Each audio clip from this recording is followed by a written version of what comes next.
እንደሚታወቀው እንግዲህ የሳውዲ አረቢያ መንግስት በተለይም ደግሞ በህገወጥ መንገድ የሚኖሩ ሰዎችን ወደ ህጋዊ መንገድ የመመለስ ስራ እጅግ በጣም በተጠናከረ መልኩ እየተሰራ ይገኛል ማለት ነው። በተለይ ደግሞ ወደ ሳውዲ አረቢያ በህጋዊ መንገድ ገብተው ህገወጥ የሆኑትን እንዲሁም ደግሞ በሳዑዲ አረቢያ ውስጥ በኩንትራት ወይም ደግሞ በቤት ሰራተኝነት መጥተው ወጥተው የሚሰሩ ኢትዮጵያኖችንም ሌሎችንም ዜጎች ወደ ህጋዊ መንገድ የመመለስ ስራ እጅግ በጣም ሲሰራ ቆይቷል። ከዚህ መካከል እንግዲህ የስድስት ወር ጊዜ የተሰጠውና እንዲሁም ደግሞ ከኮንትራት ቤት ወይም ደግሞ በተለያየ ምክንያት ወደ ሳዑዲ አረቢያ ገብተው የመኖሪያ ፈቃዳቸው የተበላሸባቸው በሀጅ በኡምራ በምን በዚያራ በምን የመጡ ሰዎችን ወደ ህጋዊ መንገድ የመመለስ የስድስት ወር ጊዜ አዋጅ መስጠቱ ይታወቃል ማለት ነው። እንግዲህ በዚህ በስድስት ወር ጊዜ ውስጥ በርካቶች የመኖሪያ ፈቃዳቸውን አስተካክለዋል፣ አሰርተዋል። በርካቶች ደግሞ በገንዘብ ማጣት ሳያሰሩ የቆዩም ደግሞ እጅግ በርካታ ዜጎቻችን አሉ ማለት ነው።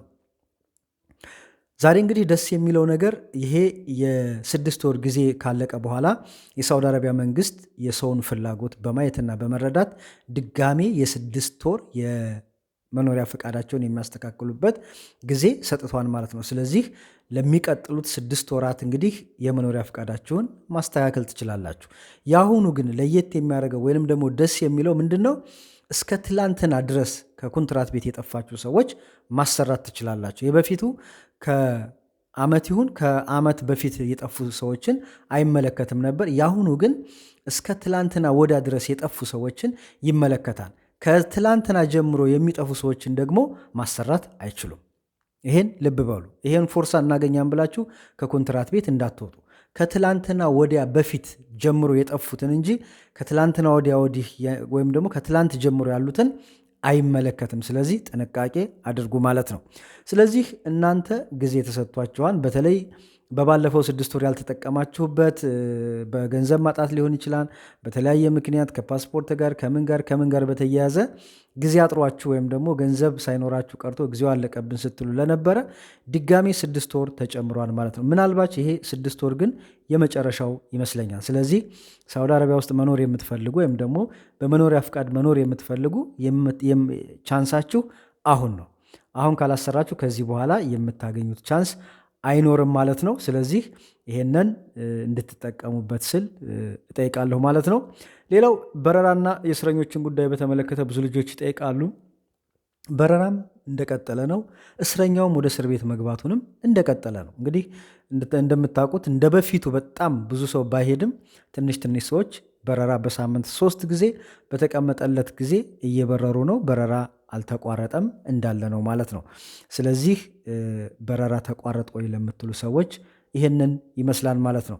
ሌላው እዚሁ ላይ እንግዲህ ማንሳት የምፈልገው በተለይ ሁላችሁም ጥንቃቄ እንድታደርጉ የምፈልገው ይሄ የስራ ደላላ በሚባሉት ሰዎች ላይ ወይም ደግሞ የስራ ደላሎች ጋር ጠይቃችሁ የምትሄዱ ወይም ደግሞ ስራ የምትገቡ ጥንቃቄ አድርጉ። በተለይ በጣም ጥንቃቄ አድርጉ። አሁን አብዛኛው ሰው በቃ ገንዘብ የሚያገኝበት ከሆነ ስለ እናንተ ደህንነት፣ ስለ እናንተ ምንነት ምንም የሚጨነቅበት ነገር የለም። የተወሰኑ ልጆች ችግር እንደገጠማቸው በሚዲያም አይታቸዋል። በተለይም ደግሞ እንደዚህ ሊዝቢያን ቤቶች ጋር ሄድን የሚሉ ወይም ደግሞ ሚስት የሌለው ወንደላጤ ጋር አስገቡንና ከዛ እንዲህ አይነት ችግር ተፈጠረብን፣ ሴቶቹም እንደዚህ ሊዝቢያን ሆነው ሴት ለሴት እንትን የሚሉ ጋር ተልከን ነበረ ምናምን የሚሉ ሚዲያ ላይ እያየን ነውና እባካችሁ ጥንቃቄ አድርጉ፣ ራሳችሁንም ጠብቁ ለማለት እወዳለሁ ማለት ነው። ሌላው እንግዲህ በዚህ ሳምንት በጣም በብዛት ሶሻል ሚዲያ ላይ ሲንሸራሸር የነበረው እንደምታውቁት የመንና በየመን አካባቢ ያሉ ኢትዮጵያንና ስደተኞችን በተመለከተ ነው። እንደምታውቁት የመን ላይ እጅግ በጣም በርካታ ስደተኛ ኢትዮጵያን ይኖራል። በትንሽ ሰዎች ስህተት፣ በትንሽ ሰዎች ጥፋት የብዙ ሰዎች ሕይወት ተመሰቃቅሏል። እንግዲህ ያንን ይኖሩበት የነበረውን አካባቢ አስለቅቀው የመኖሪያ ሰፈራቸውንም አቃጥለውታል። እንግዲህ እስካሁን ድረስ የኢትዮጵያ መንግስት እንዲህ ነው የሚል ወይም ደግሞ ምንም የሰጠው መግለጫ የለም። ከኤምባሲም ከምንም የተሰማ መረጃ የለም። ያው ሚዲያ ላይ ከምናየው ወይም ደግሞ ከዛው ከአካባቢው ተቀርጸው ከሚመጡ ቪዲዮዎች ውጭ ምንም የሚታይ ነገር የለም ማለት ነው። እዚህ ላይ ግን ማንሳት የምፈልገው በሰው ሀገር ላይ መታችሁ መሳሪያ ገዝታችሁ ታጥቃችሁ ጀግና ጀግና የሚያጫውታችሁ ሰዎች እናንተ የብዙ ሰው ህይወትን እያበላሻችሁ ነው። በተለይ በየገጠሩ መጠጥ የምትሰሩ የተለያየ ነገር የምትሰሩ ሰዎች ገጠር ለሚሰሩ ወንድሞቻችን ትልቅ እንቅፋት ሆናችኋል። የሚገርማችሁ ገጠር ላይ የሚሰሩ ወንድሞቻችን በፊት ጥሩ ነበር የሚሰሩት። አሁን ግን ገጠር ላይ ሂደ መስራት ማለት ራስህን ወንጀል ውስጥ ወይም ደግሞ አደጋ ውስጥ እንደ መክተት ነው የሚቆጠረው። ምክንያቱም ገጠር ውስጥ ያለውን ቦታ እነዚህ ህገወጥ መጥፎ ነገር አዘዋዋሪዎች የሚጠጣውንም የሚጨሰውንም የሚሸጡ ሰዎች እዛ ቦታ ላይ ስለሚሸጡ እዛ ቦታ ላይ ሲገኙ ደግሞ በእነሱ ወንጀል እነዚህኞቹም አብረው ተጠያቂ የሚሆኑበት ሁኔታ ስላለ እጅግ በጣም ያስጠላል። ስለዚህ እዚህ ሀገር ላይ የኛ ሀበሻ ታርጌት እንዲደረግበት የምታደርጉት የኛ የራሳችን ዜጎች ናቸው።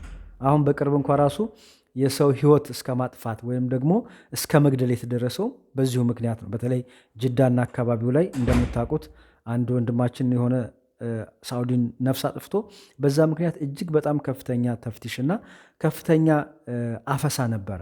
በዛ ልጅ ምክንያት ብዙ ሰው ተይዟል፣ ብዙ ሰው እስር ቤት ገብቷል፣ ብዙ ሰው ከስራው ተፈናቅሏል ማለት ነው። እንግዲህ ያን አልበቃ ብሎ ደግሞ ከሱ ቀጥሎ 2 ኢትዮጵያውያኖች አንድ የህንድ ዜጋ በነፍስ ማጥፋት እንዲሁ በቁጥጥር ስር ውለዋል። ስለዚህ ለምንድን ነው ሰው እኛ ከሀገራችን የወጣ ነው ህይወት ልናጠፋ ታጥቀን ልንታኮስ ምናምን አይደለም። እውነት ለመናገር ሰርተን ገንዘብ ለማግኘት ነው አይደል እንዴ? ስለዚህ እንደዚህ አይነት ወንጀል ውስጥ ለምንድን ነው የምትገቡት ነው? እንደዚህ እኮ በነገራችን ላይ ህወሓት ሲመሰረት 7 ሆነው ነው አይደለ የሚባለው። እንደ ታሪክ 7 ሆነው ነው በረሃ ወጥተው ዛሬ ለዚህ ትልቅ ድርጅት የበቁት። ምናልባት እንደዚህ የመታጠቅ ዓላማ ያላችሁ ሰዎች ወደ በረሃ ብትወጡ ኢትዮጵያ ብትሄዱና የራሳችሁን ድርጅት መስረታችሁ መንግስት ለመሆን ወይም ደግሞ መንግስትን ለመታገል ብትወጡ እጅግ በጣም ጥሩ ነው። እናንተም እንደ ፓርቲ ትሆናላችሁ። ነገ መንግስቱ ናችሁ ደግሞ የምትፈልጉትን መንገድ የምታገኙበት መንገድ ስለሚፈጠር ለምን እዛ ሄዳችሁ አትታገሉም እላለሁ። እውነቴን ነው። ማለት እንደዚህ ቁርጠኛ ከሆናችሁ የሆነ ስም ሰጥታችሁ የራሳችሁን ድርጅት አቋቁማችሁ መታገል ነው፣ ለነፃነታችሁ መታገል ነው። ዞሮ ዞሮ ስደት የመጣችሁት ነፃነት የለም ብላችሁ አይደለም። ስለዚህ ይህን ነገር ብትሞክሩት መልካም ነው እላለሁ ማለት ነው። ሌላው እንግዲህ ምን ነበረ ሰብስክራይብ አድርጋችኋን? ግን ለምንድን ነው ሰብስክራይብ የማታደርጉኝ?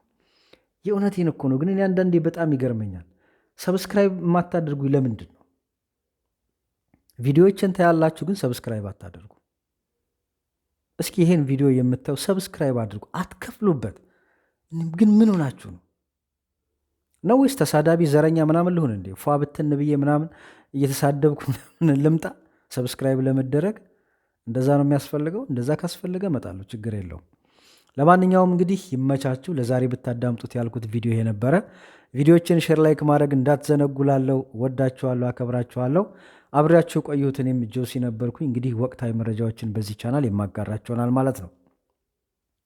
ነገ በተመሳሳይ መረጃ እስከምንገናኝ ድረስ በያላችሁበት ሰላማችሁ ይብዛምላችሁ። ጆሲ ነኝ። መልካም ምሽት።